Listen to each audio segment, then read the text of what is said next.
그래서 차트도 오랫동안 보다 보면 이 기업 왜 이러지? 이럴 때가 있어요.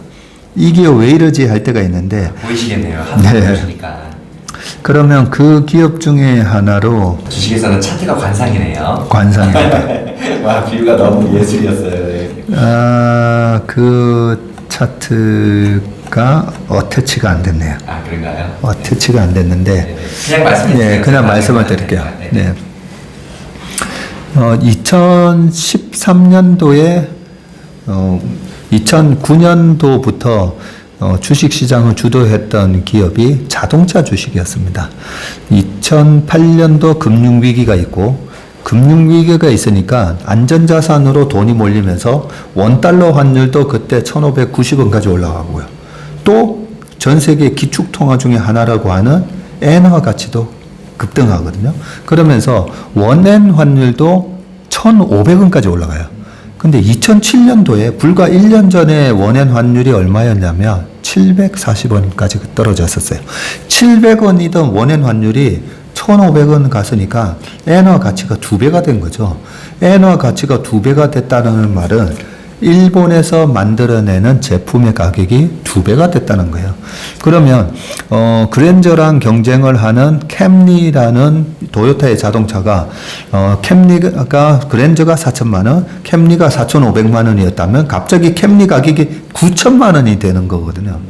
그러면서 2009년, 10년도에 우리나라 현대 기아차 주가가 날아갑니다. 왜냐하면 일본하고 경쟁이 있어서 엄청난 가격 메리트가 생긴 거죠. 그런데 2013년도에 그 기아차, 그러면 나중에 자료를 띄운다라고 가정을 하고, 지금 보시는 기아차 차트를 보시면 전 머릿속에 있습니다. 2013년도에도 기아차 주가가 올라가요. 보시다시피 올라가는데 바로 위에 있는 RSI라는 걸 보면 2010년, 11년, 12년까지 굉장히 과열됐다라고 하는 RSI가 70을 넘으면 이렇게 과열 표시가 나오는데 2013년도에 다시 전고점을 왔는데 RSI가 이렇게 줄어드는 모습이 나오죠. 이걸 갖다가 주가는 올라가는데 RSI라든지 기타 MACD 오실레이터 추세선이 꺾이는 걸 뭐라고 얘기하냐면 다이버전스라고 합니다. 이렇게 뭉쳐지는 거 컨버전스라고 하고 벌어지는 거 이제 다이버전스라고 하죠. 이 다이버전스 현상이 나타나는데 그러면 이번에 올라오는 주가는 소위 말해서 거짓 페이크일 수가 있다는 거죠. 그러면 2013년도에 그때 저희 직원들한테 제가 딱 얘기했는데 기아 자동차가 무서운 차트가 됐다라고 제가 얘기를 합니다. 그러면서 이 무서운 차트가 의미하는 바는 소위 말해서 오른쪽 어깨가 나왔다는 얘기고요. 네, 고점을 쳤는데 오른쪽 어깨가 나오고 오른쪽 어깨가 나오면 보통 이제 올라가는 데서 고점을 잡잖아요. 그러면 왼쪽 어깨에서 고점을 잡으면 눌림목을 줬다가 다시 한 번 더 올라가는 이런 모습이 있어서 소위 말해서 헤드앤숄더에서 숄더에서도 헤드에서 팔든가 아니면 이쪽 어깨에서 팔 수가 있어요. 그런데 저희 이제 주식 스승님이 얘기하신 게 요 오른쪽 어깨에서 주식을 사면 빠져나올 기회를 안 준다는 거죠. 그래서 기아차가 2013년도에 오른쪽 어깨가 나오는데 그때 이제 펀더멘탈을 체크하는 겁니다. 기술적 지표는 다이버전스가 나오는데 주가만 올라가면 펀더멘탈하게 뭔가 강력한 이 펀더멘탈을 개선시키는 뭔가 우리가 모르던 강력한 모멘텀이 생겼나라고 봤더니 원엔 환율이 급락하고 있었어요. 2012년 하반기부터 2013년까지 원엔 환율이 1,500원에서 1,000원까지 급락을 합니다. 캠리 가격이 9천만 원이 다시 5천만 원이 되네? 그러면 가격 경쟁력이 떨어지게 되죠. 또 두 번째 또 큰 이슈가 하나 있어요.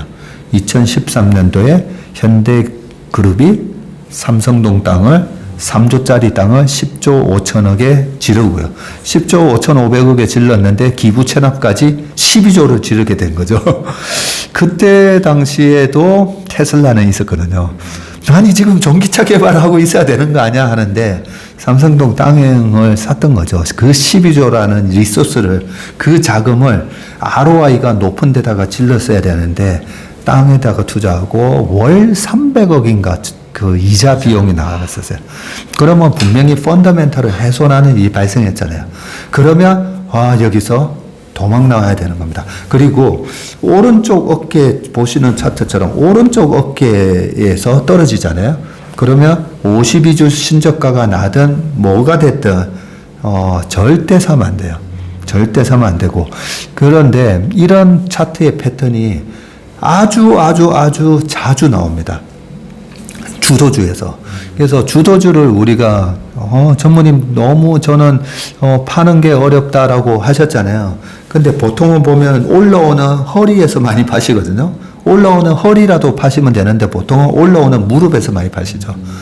보통은 올라올 때는 추세가 서면 5개월 이평선을 타고 가는지를 확인하다가 그 이평선이 이제 깨질 때 팔면 되는데, 보통 올라오는 이제 무릎 올라오는 종아리에서 이제 파시게 되는데, 이 올라오는 어깨가 만들어지고 머리가 만들어지고 이제 여기서 기술적인 지표가 과열을 지나서 이제는 다이버전스가 나오고 이번 상승은 페이크입니다라는 이런 신호가 나올 때 도망 나와야 되는 그런 부분이, 과거에 화장품이 그랬고요. 아모레퍼시픽 차트를 한번 보시고 현대 기아차의 2013년 차트를 보시고, 그때 2008년 7년도까지는 태양광 풍력이 또 대장주였거든요.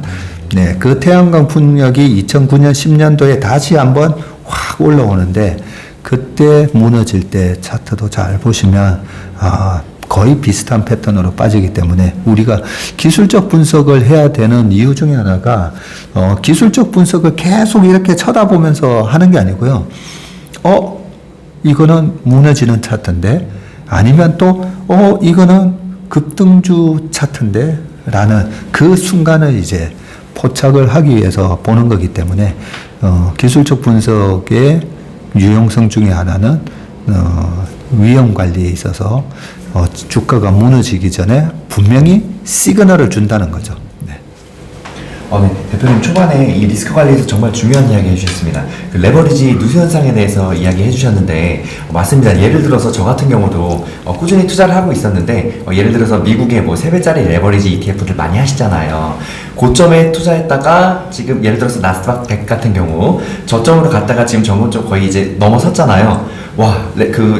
하나짜리는 내려왔다 올라왔는데 네. 얘는 그대로 놔둔 거는 안 돌아오더라고요. 안 돌아오죠. 저 밑에 가 있습니다. 네. 마이너스 40, 50에 가 있더라고요. 네. 꾸준히 계속 하락장에 투자를 했으면 괜찮은데 고점에서 그대로 놔둔 거는 안 돌아오더라고요. 네. 이게 한번 경험을 하니까 레버리지 투자가 정말 어렵다는 걸 제가 한번 많이 느꼈어요. 어렵고 네. 무서운 겁니다. 특히나 절대 3배짜리는 하시면 안 되는 게, 그 못 올라오는 이유를 수학적으로 그냥 설명을 드리면, 이번에 필라델피아 반도체 지수가 48.7% 빠졌거든요. 고점 대비.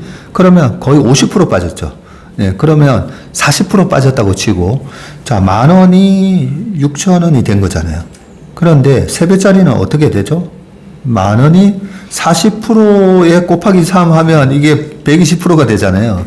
네, 그래서 30%가 빠졌을 때 이미 10,000원이 1,000원이 돼버려요. 1,000원에서 더 빠져서 한 500원이 돼 있을 건데, 그러면 1,000원에서 다시 이번에 필라델피아 반도체 지수가 거의 50% 올랐죠. 50% 올랐으면 10,000원이 5,000원이 된 게 지금 7,500원 가 있는데, 500원짜리가 50%에 곱하기 3 해가지고 150% 올라봐야 1,250원인 거예요. 그래서 저 밑에 있는 거예요. 절대 그 3배짜리 같은 경우에는, 그것도 어떻게 보면 이제 기술적 분석에 능한 분들은 정말 단기적으로 추세가 섰을 때 추세 추종 매매를 많이 하시거든요. 추세가 섰을 때 딱 들어가서 먹고 나오고 아니다 추세가 꺾이다 하면 바로 이렇게 손절하고 그 정도의 내가 테크니션이 되지 않으면 절대 하시면 안 됩니다. 네, 중요한 이야기 또 해주셨습니다. 그래서, 이게 이제 3배짜리니까 30%한테도 90%가 되잖아요. 네. 이거를 찢어갖고 소수점 단위로 또 계속 두드려 패더라고요. 두드려 패죠. 그 테슬라 3배짜리도 그렇게 해서 0.0000 몇 가지도 이렇게 내려갔었거든요. 그런 식으로 되더라고요. 근데 이렇게 제가 이 얘기를 왜 자꾸 드리냐면, 당연히 저희 채널에서도 레버리지 투자를 절대 권유하지 않아요. 그런데도 불구하고, 그 이제 5월달 한국 그 신탁운용 보면은 그 상위에 항상 랭크돼 있더라고요. 네. 정말 많이들 하신다는 것. 그런데 이제 쉽게 접근할 수 없는 부분이다. 정말 기술적으로 많이 우리 그 하시는 분들이나 하시는 거지. 특히 장기 투자에는 정말 적합하지는 않다. 맞습니다. 네, 지금 이 얘기를 같이 또 해주셔갖고 제가 한 번 더 말씀드렸습니다. 네.